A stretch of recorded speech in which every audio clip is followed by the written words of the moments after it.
ये नहीं मानूंगा, मैं अपनी इज्जत के लिए नहीं आया हूँ, इसलिए नहीं मानूंगा, अपने नामूस के लिए नहीं आया हूँ। अगर आया हूँ तो नामूसे मुस्तफा के लिए आया हूँ, नामूसे शरीयत के लिए आया हूँ, नामूसे कुरान। नारे तकबीर, नारे रिसालत, मसलक आला हजरत या हुसैन, या हुसैन, नारे तकबीर। अल्लाह ताला आपके सीने में और ताकत अता फरमाए और ईमान पर खात्मा नसीब फरमाए। हजरात, जब यजीदियों की तरफ धमकी से धमकी आने लगी, धमकी पे धमकी देने लगे, यजीदियों ने जब धमकी ज्यादा देने लगे, इमाम हुसैन आप नहीं मानोगे, 6 माह का बच्चा भी नहीं, वो जौनो मोहम्मद आपका भांजा है, दोनों भांजा जो छोटे छोटे हैं, ऐ हुसैन उसे भी कत्ल कर दूंगा।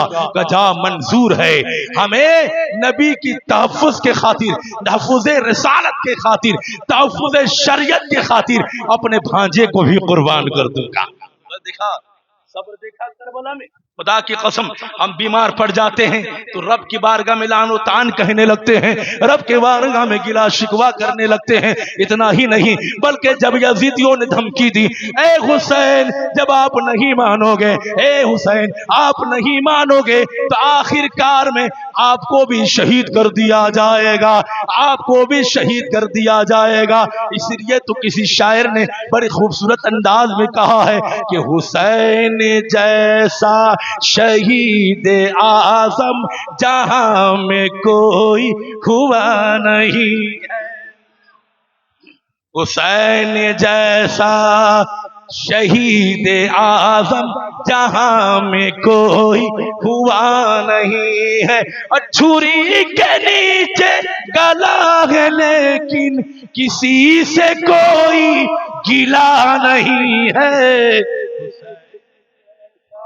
शहीद आज़म जहां में कोई हुआ नहीं है। और देखिए, अब्बास बोले कि ऐ सकीना कि मैं, अब्बास बोले कि ऐ सकीना मैं लाऊंगा पानी तू खूब पीना, कटे हैं बाजू छेदा है सीना, कटे हैं बाजू छेदा है सीना, अभी तो सर मेरा कटा नहीं है।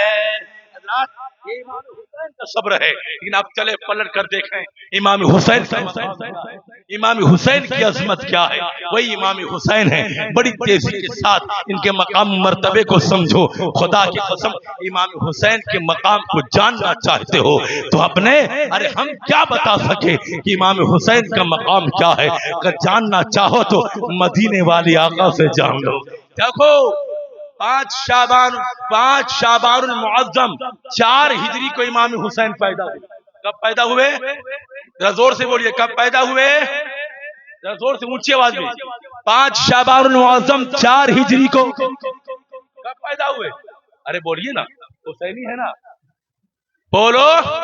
5 शाबानुल मुअज्जम कब पैदा हुए? अरे बोलिए जोर से, कब पैदा हुए? 5 शाबानुल मुअज्जम 4 हिजरी को पैदा हुए, है ना। पैदा हुए, हजरत उम्मुल फज़ल बिन्त हारिस रज़ी अल्लाह ताला अन्हु की दात है। गोद में इमाम हुसैन को लिया और सरकार के गोद में डाल दिया। सुभान अल्लाह। सरकार सबसे पहले काम क्या करते हैं? ये देखिए, जब बच्चा पैदा हो तो माँ बाप का सबसे पहला हक क्या होता है?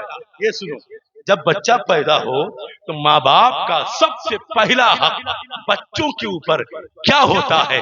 बच्चा पैदा हो तो उसके दाहिने कान में अजान पढ़ो और बाएं कान में इकामत कहो। सुभान अल्लाह। अरे कह दो प्यार से, सुभान अल्लाह। अजान कैसे पढ़ी जाएगी? अजान गाह में जो मुअज्जिन साहब अजान देते हैं तो कैसे देते हैं? शहादत की उंगली को दोनों कान में डालते हैं और अल्लाहु अकबर की सदावरत करते हैं। लेकिन बच्चे के कान में कैसी अजान दिया? बच्चे के कान में, दाहिने कान में अजान कैसे पढ़ना है ये मुलाहिजा कीजिए।